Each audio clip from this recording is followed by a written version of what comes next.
What's up YouTube? Capital G here looking at a brand new card from Raging Tempest, and shockingly enough, this is actually Skull Servant support, which is kind of surprising to me because I wasn't sure if we were going to be getting any more support for this archetype because it is super niche and it is super old, and Skull Servant was kind of weird because it was always like back in the day kind of like a super useless card. It used to be kind of like a long running joke that it was the worst card in Yu-Gi-Oh, and it kind of had a couple of fusions attached to it, but then Konami decided to take it into a different direction with King of the Skull Servants, and they started giving out the white cards and whatnot, and now you've got a little bit of a niche archetype, and Wight Princess over here just might make it a little bit better. I gotta say, I love her artwork. Not only is she adorable, but then you see the Lady of the White right here, who I think, just based on this picture, might be her mom. You see the Wight Prince here, who's probably her brother. I guess they're just all one big happy family. The one question is, why on earth is she light?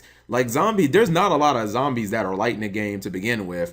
But I mean, none of the skull, hold on, let me look it up. Like none of the Skull Servant supports, none of the white card, they're all dark. So like she's just kind of the oddball. Maybe she's like the beacon of light in the family or something like that. The light that holds the family together, but that is just kind of weird. Now her stat line is actually surprisingly good for a level 3 monster. She's a light zombie, she's level 3. She has 1600 attack, which is really solid for a level 3 monster, but her defense is 0. I mean, that's actually par for the course with zombies. I could just, if I gave you a list of zombies that has 0 defense, we'd be here all day. All right, her first effect is what you'd pretty much expect for any white card. This card's name is treated as Skull Servant while it is in your graveyard. Lady of the White does that. Wight Prince does that. It's basically because when you summon King of the Skull Servants, he gets attacked based on the amount of Skull Servants in your graveyard. So this card just kind of furthers that cause in that mission. Effect number 2. This is the main reason I would assume you're going to want to play her. This effect is not once per turn, by the way.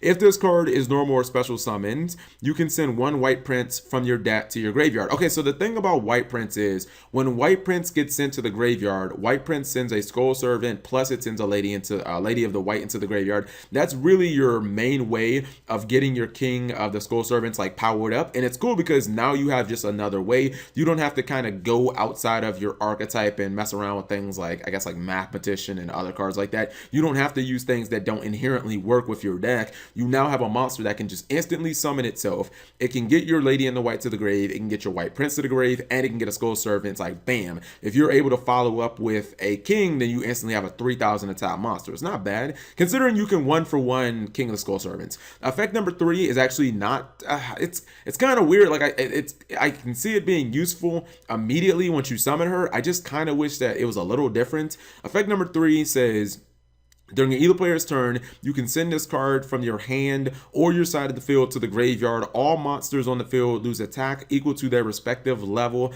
/ rank times 300. Now, it's cool that they put rank in there because, this card would have been kind of useless against Xyz. The thing I don't really like about the third effect is it works on your monsters too. So, like, you could be taking your monsters' attacks down as well. Now, the thing about it is, what I'm thinking you're going to want to do with her is you normal summon her, you load your graveyard up with your 3 Skull Servants, your your white cards that become Skull Servants, and then you basically just launch her ass, and then she goes to the graveyard. You potentially take a couple of your opponent's monsters, make their attacks down a little bit, and then maybe you 1-for-1 out your King of the Skull Servants, and bam, you already got 4 names in the graveyard. Your king is coming out at 4000 attack essentially, and even if you already had king on the field and you drew her, not only would you be giving your king instantly 4000 attack, your king would only go down, because King of the Skull Servants is level 1. It only go down 300 attack points anyways. I'm just, even though it might sound like I'm harping, I just don't, because you might have like a full field or whatever, but